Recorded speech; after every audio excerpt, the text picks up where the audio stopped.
समस्त जानी Asian Indian economic council एवं इंडियन चैम्बर ऑफ कॉमर्स मध्य जो चुक्तिनामा स्वाक्षरित है 8 तारीख रे ऑनरेबल एक्सटर्नल अफेयर्स मिनिस्टर के सामने रे ये चुक्ति स्वाक्षरित है। आज तापर इंटरेक्शन एवं डिस्कशन है जे किभली भाव रे ए जो 10टी एशियन कंट्रीज अछि जथा Singapore, Malaysia, Indonesia, Thailand, Laos,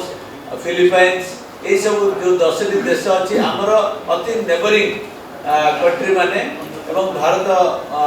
represented by ICC एवं किभली भाव रे ट्रेड कॉमर्स एवं इंटरेक्शन एक्सचेंज प्रोग्राम ये सब गुड़िक आहरी किभली अधिक त्वरान्वित हो पारिबो से दिगरे ए एमओयू स्वाक्षरित है एवं आम आशा करुँ आगामी दिन में एमओयू माध्यम आम अधिकार अधिका ट्रेड एंड कॉमर्स करने संगे संगे इंटरेक्शन एवं कल्चरल एक्सचेंज तेणु आम आशा करुँ जो इंडिया ट्रेड यही 10टी देश सांगे आहरी वृद्धि पाइब।